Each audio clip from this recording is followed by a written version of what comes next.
Well, Mark Warner is a trade lawyer. A decade ago, he worked on behalf of the Ontario government on the government bailout for General Motors. Well, many of us will remember that. He joins me from Toronto. Mr. Warner, good to see you again.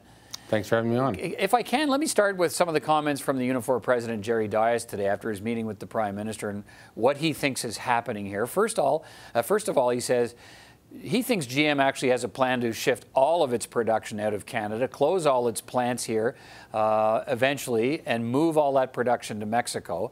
Do you believe that's a possibility? Well, I don't think it's a plan. I don't think so, because the other thing that GM said yesterday is they do want to produce close to their consumer markets, and obviously GM does sell in Canada. I think that particular Oshawa plant has had difficulties in the past. We knew that, frankly, 10 years ago when we were doing the bailout. We also knew it when they last negotiated the collective agreement in 2016. So I think that particular plant was always going to be had a questionable, future. How come? Because we hear Mr. Dias and we hear the union leadership there saying, look, this is one of GM's top plants. It's great at what it does. What are the problems? Well, there's the two problems. One problem is that it's very good at quality. It gets lots of awards.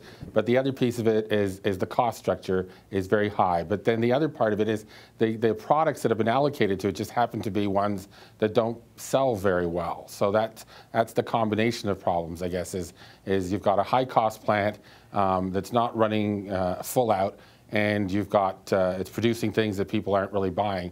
And so that's the combination. So I think my guess is that GM is not taking a decision to withdraw from Canada entirely now, but I do think we have to be realistic about it, that the issues that are in that industry in terms of the cost structure, not just in terms of wage rates and that sort of thing, but just the rest of the things that go into making a competitive environment for investments. That's a bit of a problem for that industry still. So I think relative to the markets that we're competing with a fairly advanced product, the automobile has been around for some time. Yeah. There have been a few innovations, but it's still been around for a long time. Well, that would seem to suggest, though, that would seem to beg the question on the other side, if that's the case, why wouldn't car makers send all their jobs to Mexico? Well, I mean, obviously there's some higher value-added inputs that we can make here. You want to be close to the market for some reasons.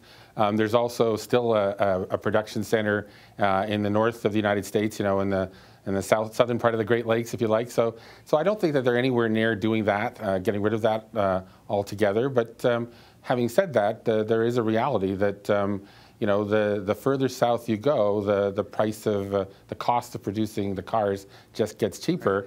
Keep in mind too that these auto companies have made it very quite clear that they're being hit with higher input costs as a result of Mr. Trump's national security Section 232 aluminum and steel tariffs. I think Ford and GM have identified the amount as being almost $1 billion already, each of them. So that's cutting into their margins. And if you add a high cost jurisdiction facing those kind of unexpected and additional costs, then I think you sort of do, and a declining consumer interest in what you're producing, it does force you to reconsider what your options are. Yeah, I mean, some people are suggesting that the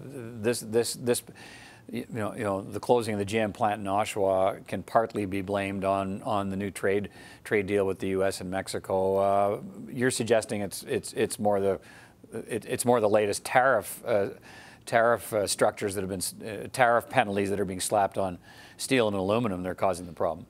Yeah, I think mostly that this is more of a long-term trend, but I think if anything, the trade issues might have accelerated this development or this announcement as opposed to generating the announcement. I don't see anything really in the new U.S.-Mexico-Canada agreement, if it were to come into force, that would actually have led to this result. Obviously, if anything, we've got that's linking some of the rules of origin of some of the parts to the $16 wage rate in Mexico. So if anything, that would make North America, the United States and Canada, a little more productive, although it was never going to solve, it was never going to be a silver bullet to solve the problem. I just think that what we're dealing with here are long-term trends in facing that company and that industry, and an immediate short-term hit that they're getting from the aluminum steel tariffs that forces them to say, well, listen, we might as well figure out how we're going to restructure and reorganize now instead of waiting till the last moment. You know, 10 years ago when we did the bailout, it was because it all came up out of the blue, you know, all of a sudden, because the companies hadn't really seen the writing on the wall and reacted fast enough. So in some measure, I think governments can feel positive that this is an auto company saying, look, we better deal with some of our issues now before it's too late. We don't want to get caught with that again. Let's get out ahead of the problems we had last time. Exactly.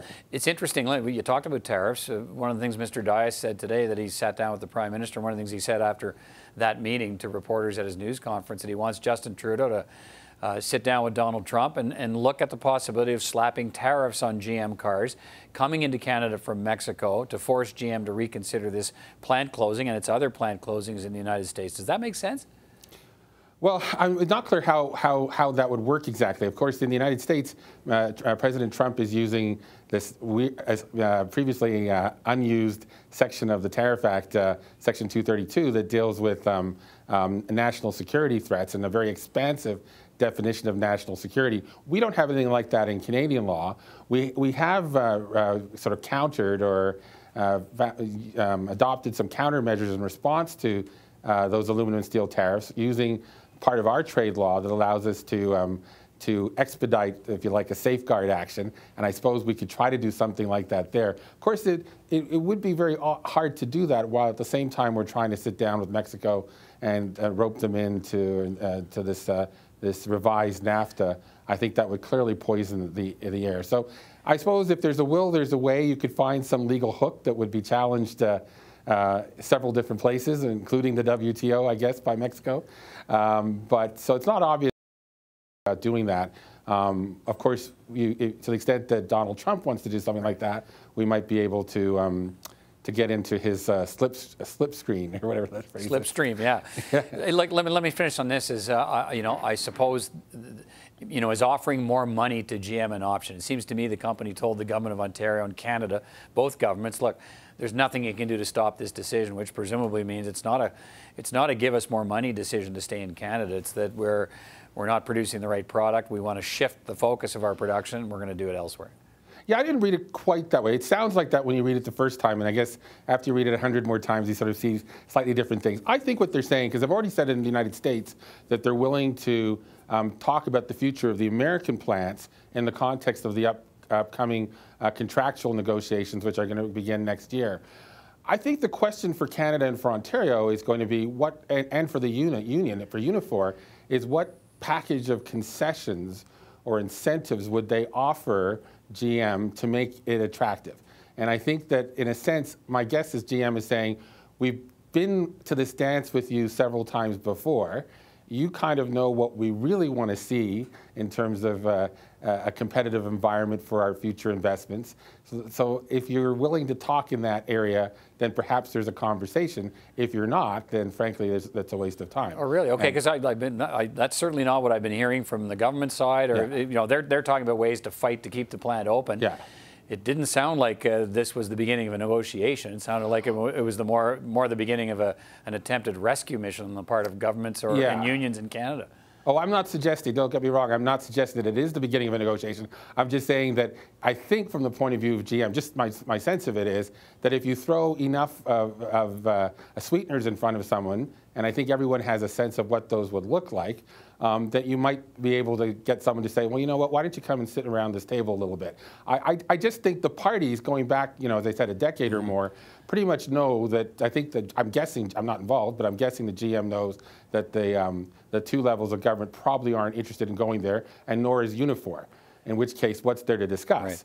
But if they are, then perhaps you could have a conversation. Okay. Well, listen, thanks for this conversation. Give us your perspective and a little bit of understanding on some of these options before governments and the unions and what we might watch for. Always appreciate it. Mark Warner, good to speak with you. Thanks for having me on.